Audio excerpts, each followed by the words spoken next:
pessoal, nós vamos resolver agora os exercícios que eu havia pedido para vocês fazerem, que é do 1 ao 10, da página 51, né? Então vamos lá. O exercício 1, ele diz assim: a velocidade de uma reação química pode ser alterada por alguns fatores que aceleram ou retardam esse processo. Em cada um dos itens apresentados a seguir, há situações do cotidiano que estão relacionadas diretamente com esses fatores.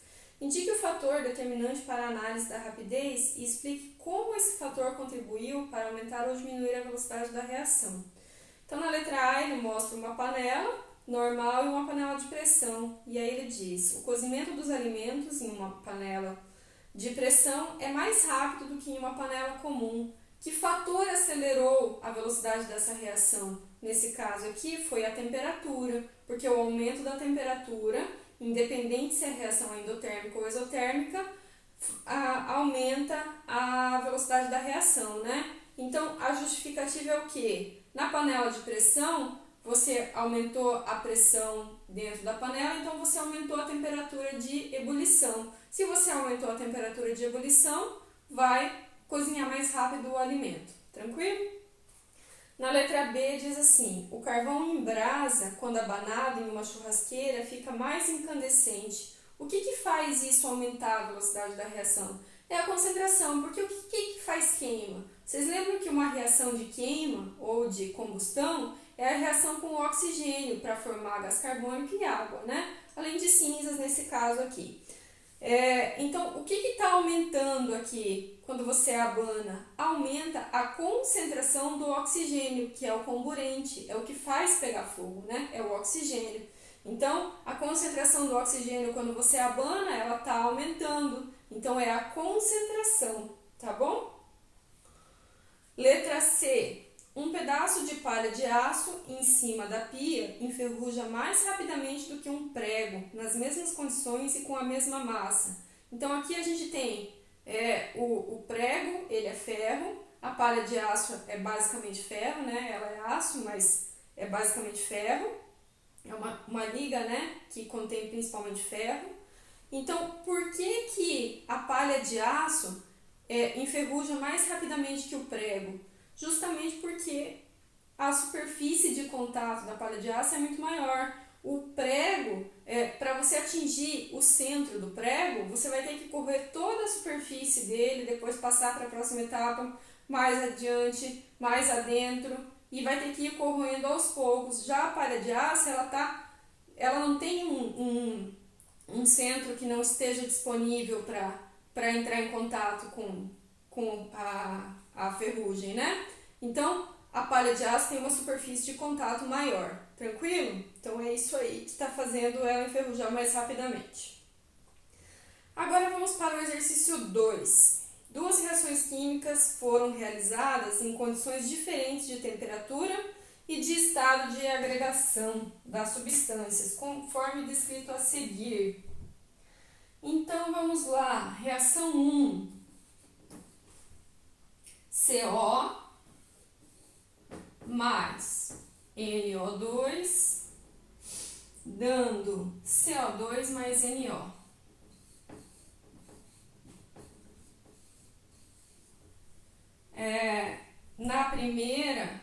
No primeiro experimento, a temperatura foi de 25 graus Celsius e no segundo experimento, a temperatura foi de 250 graus Celsius. As demais condições são idênticas nos dois experimentos. Então, depois ele diz assim: segunda reação, Pb, NO3, 2, mais 2 iodeto de potássio, dando PbI2 mais 2 KNO3. Nesse caso aqui, no primeiro experimento foi utilizado pó. Os dois reagentes foram utilizados na forma de pó. E no experimento, aqui é 3, né? experimento 3. E aqui no experimento 4, eles foram utilizados em solução aquosa. Eu não lembro se eu comentei isso em aula, mas sempre que você tem uma solução, sempre que está no estado líquido, os reagentes, a superfície de contato é maior, tá? Então, é mais fácil da reação acontecer no estado líquido do que quando ela está em pó. Claro que em pó, os reagentes são muito melhores do que se eles estivessem num pedaço muito grande, né? Aqui já é uma área superficial boa, mas quando está em solução aquosa, é ainda maior a área superficial, tá? Então, ele pede assim: comparando as velocidades de reação em cada par de experimentos, é para comparar da 1 com a 2 e da 3 com a 4. É correto afirmar que, então ele quer saber, comparando essas duas, qual velocidade vai ser maior. E aqui está bem na cara, né? Porque é a mesma reação, só que essa está acontecendo a 25 graus Celsius e essa a 250 graus Celsius. Então, essa aqui que tem a temperatura maior vai ter a velocidade maior. Então, a velocidade da 2 é maior do que a velocidade da 1. E nesse caso aqui, comparando essas duas, os reagentes são os mesmos, mas nesse caso aqui eles estão em formato de pó, e no caso da solução 4 é uma solução aquosa. Então, a área superficial desse aqui é maior. Então, a velocidade da 4 é maior do que a velocidade da 3. Porque a área superficial é maior na 4 do que na 3. Tranquilo? Então, fica a letra C. Tudo bem?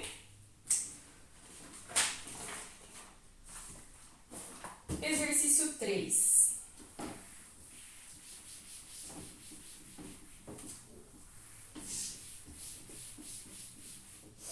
Vamos lá.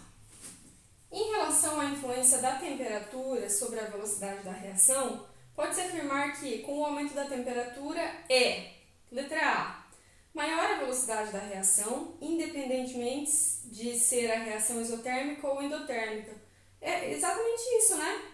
Já achamos a resposta correta, porque quando você aumenta a temperatura, não importa se a reação é endotérmica ou exotérmica, a velocidade da reação aumenta, tá? Aumento de temperatura, aumento de velocidade da reação. Então, a 3 é a letra A.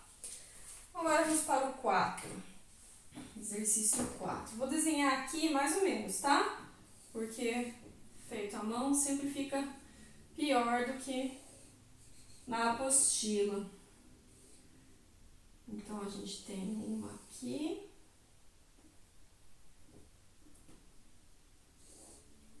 E uma outra catalisada, né?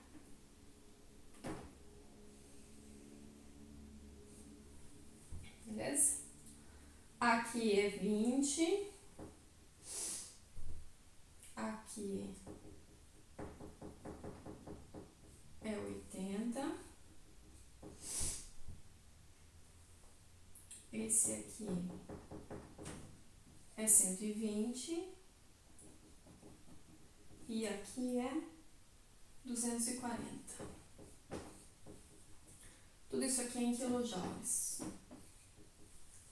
E aqui é o caminho da reação. Então, tá bom. Aqui nós temos os reagentes, né? A mais B. E aqui nós temos os produtos, C mais D. Porque a reação era A mais B dando C mais D, né? Olha lá em cima do exercício.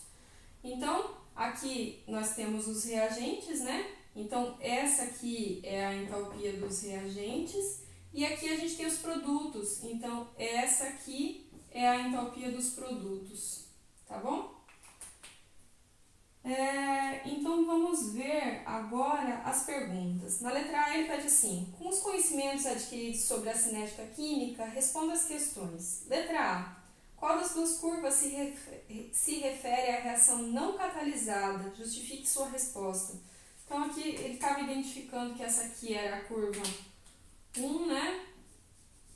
E essa aqui era a curva 2, tá ali no exercício. Então, ele está pedindo qual que é a reação não catalisada, ou seja, aqui não tem catalisador.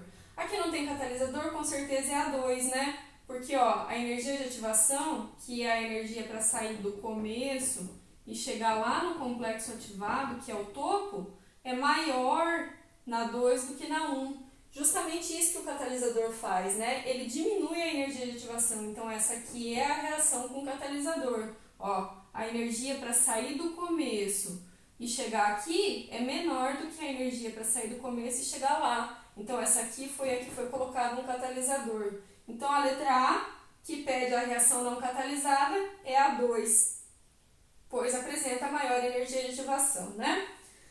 Na letra B, pede qual é a função do catalisador nesse processo. Então, qual é a função do catalisador? A gente acabou de falar. Ele diminui a energia de ativação e, com isso, aumenta a velocidade da reação, né?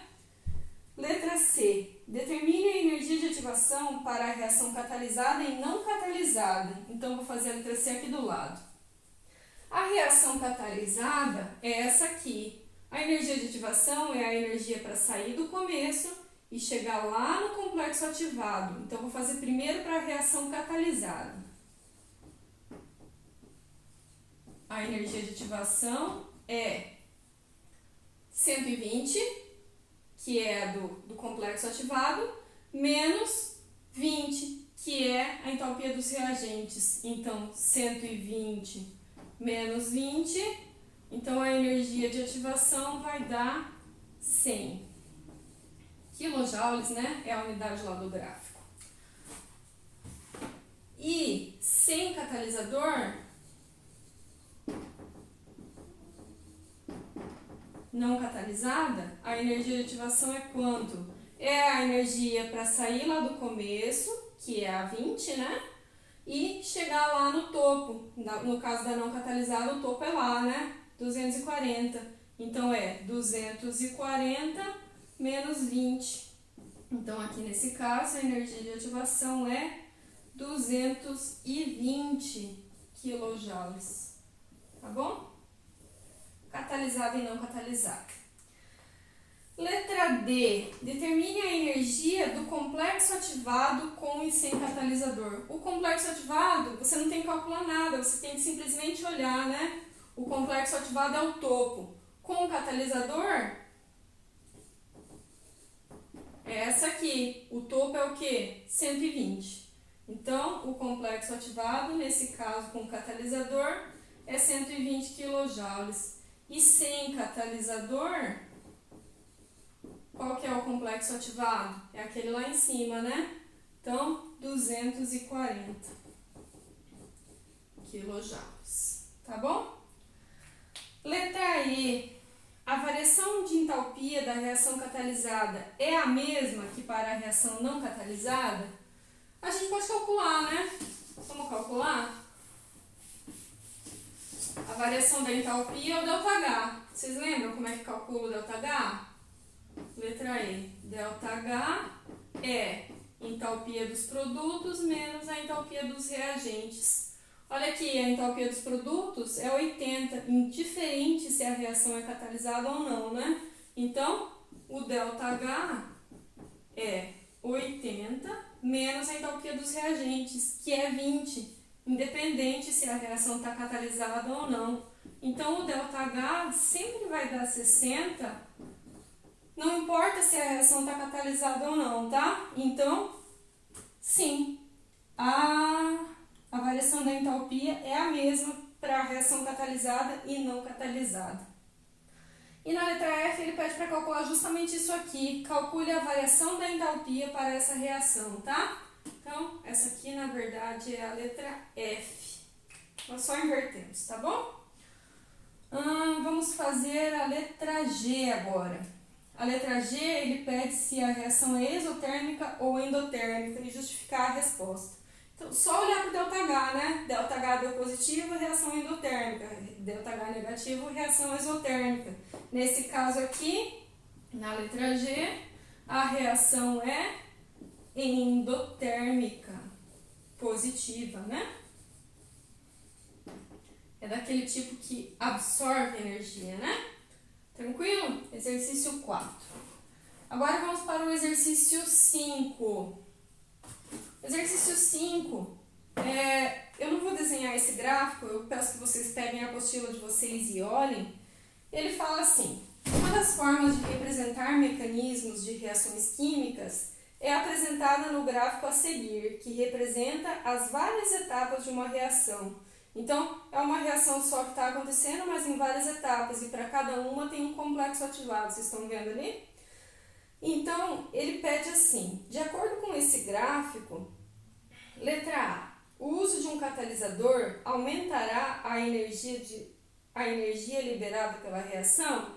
O que o catalisador faz? Ele vai diminuir a energia de ativação. Então, não aumentará a energia liberada pela reação, que é o ΔH. O catalisador não interfere no ΔH, ele só interfere na energia de ativação, né? Letra B. O uso de um catalisador diminuirá a energia liberada pela reação? Também não, né? Não interfere na energia liberada pela reação, que é o ΔH. Ele só interfere na energia de ativação. Letra C. O uso do catalisador para aumentar a velocidade da reação é mais efetivo na segunda etapa? Sim, essa está certa. Por quê? Vocês estão vendo ali as várias etapas da reação? Qual é a maior energia de ativação? É a 2, né? Então, o catalisador tem mais chance de diminuir a energia da que tem mais energia de ativação, né? Então, olha o tamanho da energia de ativação da 2. É muito grande, então o catalisador vai atuar principalmente ali, diminuindo aquela energia de ativação, tá? Então, a correta aqui é a letra C. Eu vou interromper o vídeo para dividir em duas partes, para ele não ficar muito grande, tá? Então, a gente já continua.